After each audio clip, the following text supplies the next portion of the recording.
السلام عليكم ورحمة الله وبركاته. وأنا إسلام داود على كسر هذا موقع كل عصب يا فيس كل عصب. فترة تتمر كورة جناك سوي بقرص وأنا سبسكرايب صرتا أدرك كودا جناك عادي هذا ما سنته. أنا سفني أسكري كودا وفروع برنامج كأسنا تدرك سؤال توعي. حداي waxaan joogay meel buuq badan saxmadeyda badan tahay maanta muuqaalkan wuxuu ku saabsan yahay marka uusan qof oo fariintaada kaaga soo jawaabeynin hadii ay tahay cilada in adiga ku haysato hamoodin qof kasta ay haystaa marka muuqaalkan waxaan kaaga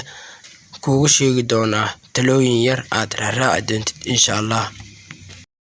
سوق همر waxaan ilaabay in yani janaalka dad ay soo kordhismeen dad cusub waxa leenahay soo dhawaadeen Soomaali hore waxa uu mahday gacmo wadajir wax ku gooyaan marka gacmaha wadajir wax ku gooyno hadii aan Soomaali marka garbaas qabsanaa insha Allah warka badan inaan ugu badbadiyo marrabo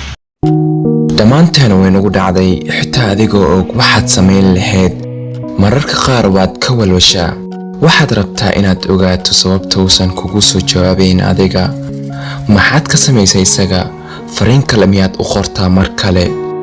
haddii aad u malayso inaad tahay qofka kaliya ee la dhibtooda ama ay saamayso xaaladaas oo kale ogow kaliya ma tihid qof kasta ayay ku dhacdaa soo muuqaalkan waxaan kugula wadaagi doonaa talooyin aad sameyn lahayd marka uusan qof fariintaada kaaga soo jawaabayn waxaad rabi doontaa inaad samayso cagsiga waxaan kuu sheegi doono qofna taladan oo kale ma qaadan doono waayo waxay u malayn doonaan ka badbadis laakiin aamin uma ogolaan kartid dareemahaaga inay ku xukmaan adiga haddii kale god aadan ka soo bixi karin ayaad ku dhici doontaa waa wax kugu dhici doona adiga xitaa haddii aad tahay gabadha ugu quruxda badan soo waa kuwan talooyinka aan kula wadaagi lahaa number 1 mobilkaaga meel iska dhig dami internetka ama iska xir wirelesska go'aamo xun ayaad samayn doontaa haddii aad maanta oo dhan fiirfiiriso taleefankaaga qofkaas ku soo jawaabi diiday ha aadin profiladiisa adigoo raba inaad ogaato lastinkiisa meelaha kale ee social mediaha tani marnaba kuma caawin doonto dhammaanteen waan ognahay inuu akhriyay fariimaha aad u dirtay jawaabna kuma soo siin weli soo inaad is-xusuusiso tan kuma caawin doonto adiga number 2 ha u qaadan waxba waad ka fikirtaysaan filaayo dhammaan sababihii keeni lahaa inuusan adiga kuu soo jawaabayn macquul inuu shaqo hayo macquul inuu mashquul yahay macquul xitaa inuusan adiga xiiso kuu hayin waxaa jiri karta sababo badan oo la tirin karin oo keentay inuusan kuu soo jawaabayn adiga ma taqaanid adiga sababta keentay inuusan kuu soo jawaabayn mana fiicna inaad wax u qaadato number 3 fariimo kale ha u sii dirin fariimo badan haddii aad u sii dirto taas kaama dhigi doonto qof soo jiidasho leh waxay kaa dhigi doontaa qof ay baahi zaa'id ah hayso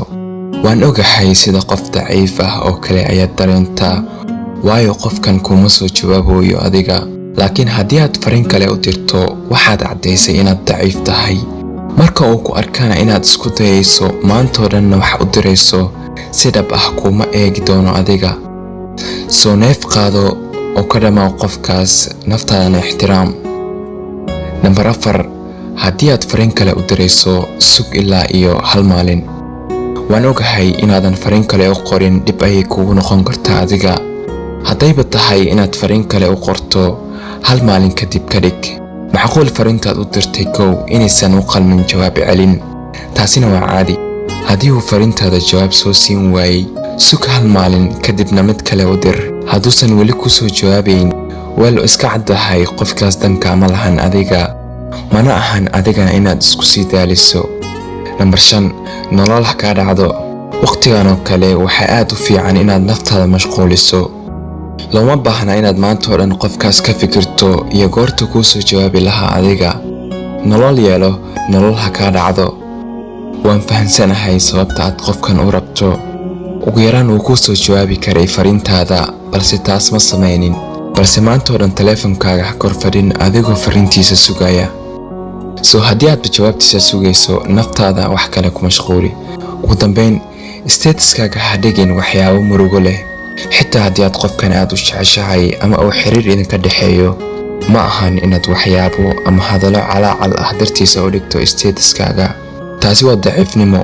dareenkaaga control yeel naftaadana ixtiraam sii qofna ha ka ogolaan inuu kugu dul socdo adiga. I hope waa intaas haddii aad soo dhegaysatay aad iyo aad u mahadsan tahay. Fadlan haddii muuqaalka hadda ka heshay like saar, subscribe garay, hana ka ilaawin inaad nagu soo biirtid. aad iyo aad u mahadsan tahay. si kasta ha ku haysatiin daawashada muuqaalka daawata insha Allah dhammaantiin waxaan yeejinaa farxad iyo bashbash barwaaqo reereen cimriyeed aan suban waxaana balna muuqaalkiisa insha Allah. Bye bye nabadino.